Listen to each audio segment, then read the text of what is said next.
Hi everyone, it's Jerry. This is game 11 from the 2016 World Chess Championship match between challenger Sergey Karjakin, playing on the white end, and our current champion Magnus Carlsen. Going into game 11, it is even, 5.5 points apiece. Let's see what would happen in this one. Karjakin opened with e4. Carlsen replied with e5. No change. e4 always met with e5. And our favorite opening of the match. The Ruy Lopez once more. I've lost track of how many times it's been played. Bishop to a4, knight f6, castles, bishop e7 and d3. b5, bishop b3, and after d6 we have a3. Very solid structure for both sides. White will not be going for c3 and d4 in this game after castles knight c3.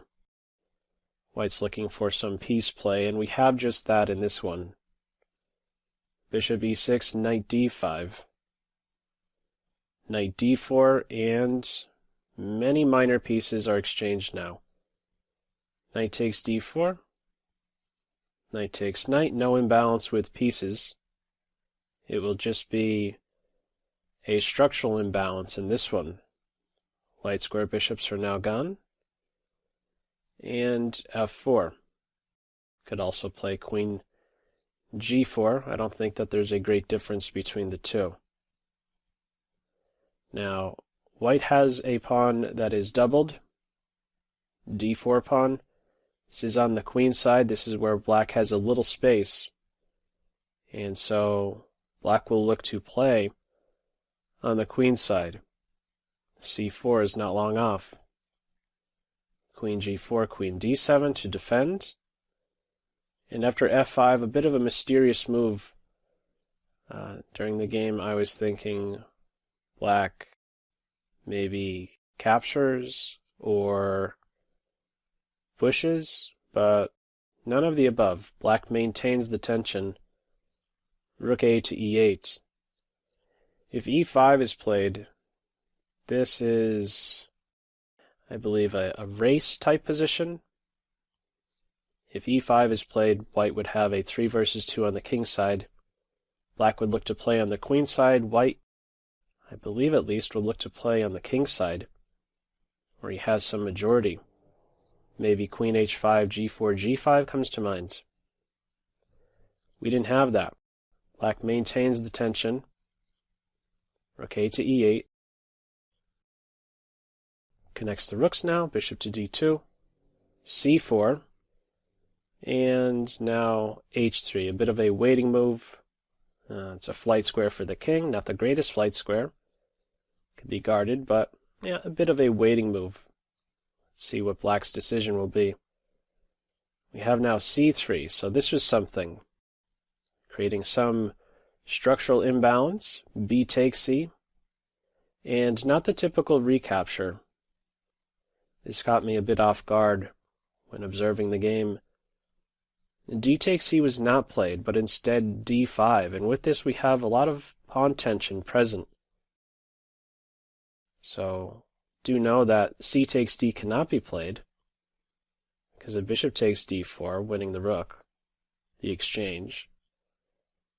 So what does white do here? There's many different captures. Let's have a look at one of them. E takes d4 can be met first with d takes c3, and on bishop e3, e takes f5. It's a bit uncomfortable to have the queen struck at and the bishop, and soon black would take up a strong post in the center with the queen. Probably not a good capture to go forward with. This, however, was a move on this move 20. This was a big moment in the game. Karjakin's 20th move. He spent quite a bit of time on this. I'd like to have a look at just one other possibility for this move 20. F takes e6. Queen takes e6. Queen takes, rook takes, and after pawn takes rook e2. It's a very active rook. Some deep calculation. This is maybe one of the lines he was trying to weigh. Karjakin, that is. Rook f2. you could go into some discover check like this. That black rook gets pretty active. I'm not sure how far Karjakin took this variation. I don't know if he really gave this one that deep of that much of a thought, or I don't know if he went that deep into calculation, but this was a possibility. Computer says it's actually slightly better for white. Tough to say that that is the case with such an active rook here. I'd feel a little bit uncomfortable playing as white. Black king could hunt down this pawn, meanwhile you're cut off. Not so sure about this. But it's definitely forcing f takes e6 right here. Not the decision in the game. Didn't go for that. Bishop g5 instead. Preparing to trade the last minor piece. We have that. And now d takes e. F takes e first. Pair of rooks are exchanged.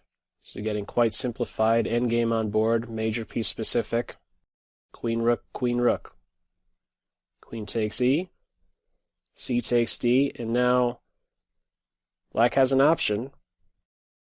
A couple options regarding the pawn to either capture or push. If black captures, there's these two pawns, but I don't know that you could really make some headway in this endgame. Black tries for something here by pushing. This is now a passed pawn, only 2 steps away from queening. A piece, the queen or the rook, must now be devoted to stopping this guy. White is up a pawn. Rook e1. Black gets a flight square in there, striking at the queen. Queen h5. Not just to any square. Keeps pressure on the rook, and because of this restricts the queen. e2. This opens up a new square for the queen. So that's stopped. Queen f3. Releases pressure on the rook, but stops this activity.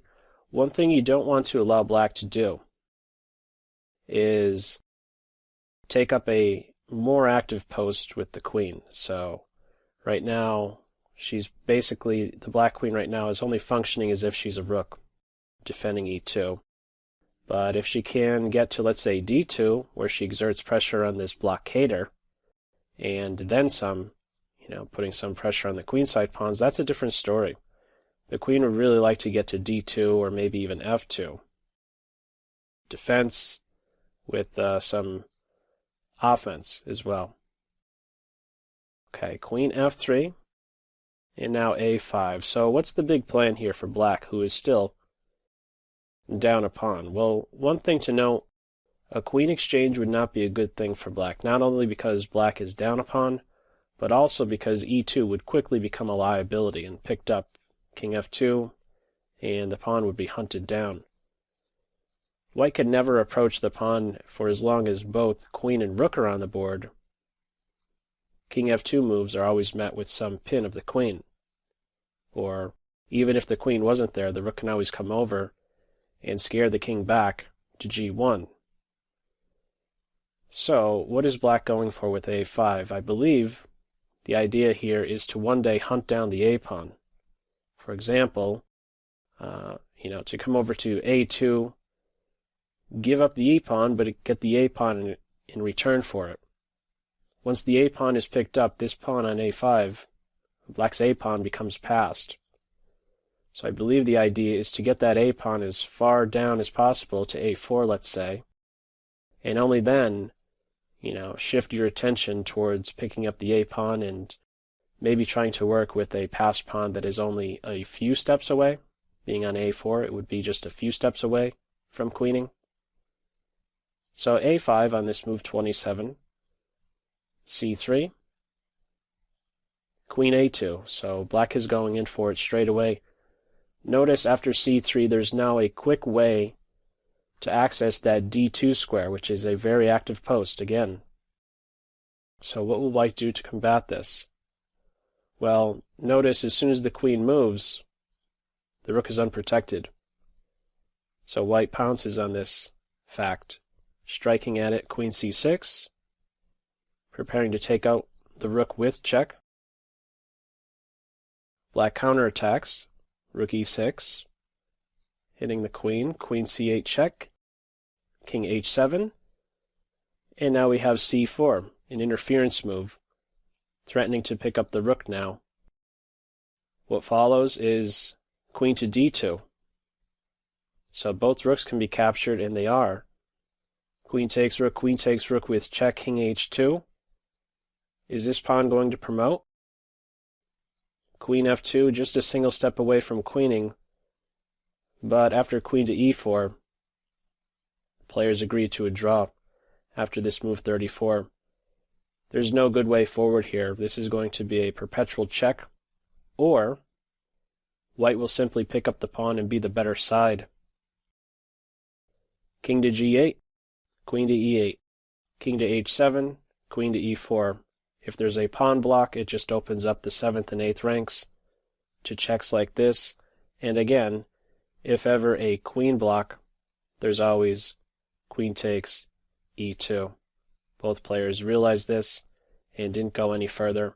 Again, it will either be a perpetual check or white will pick up the e2 pawn. So players agree to a draw. Game 12 is necessary. We knew this going into game 11. My thoughts on this game, I thought that Karjakin played a fairly conservative opening. I think, and I said this earlier in the match, I thought that if game 10 was reached and it was tied, I thought that players would be a bit more on the conservative side and maybe be perfectly fine with going into playoffs and trying their luck there with the rapid games, a group of 4 rapid games, and if it goes beyond that, the blitz games. It was an easy draw to hold, it felt, for Carlsen here. We're tied, 5.5 apiece. Let's have a look at the tail of the tape. We can see it's probably one of the most even games of the entire match, a flatliner. No inaccuracies, mistakes, or blunders to speak of for either side. 4 average centipawn loss for Karjakin, 3 for Carlsen. We're at 5.5 points apiece. Game 12 is Monday at 2:00 p.m. Eastern Time. We'll see how it all plays out. Whoever wins Game 12 is world champion. We are at that point in the match. If it's a draw, playoffs on Wednesday. There would be an off day on Tuesday if it goes into playoffs. Playoffs would be Wednesday again, if necessary. So we'll see how it all plays out. It's a tense one, that's for sure. And I will catch you for Game 12. Feel free to leave any feedback to this video in the comment section below. And I will catch you soon. That's all for now. Take care. Bye.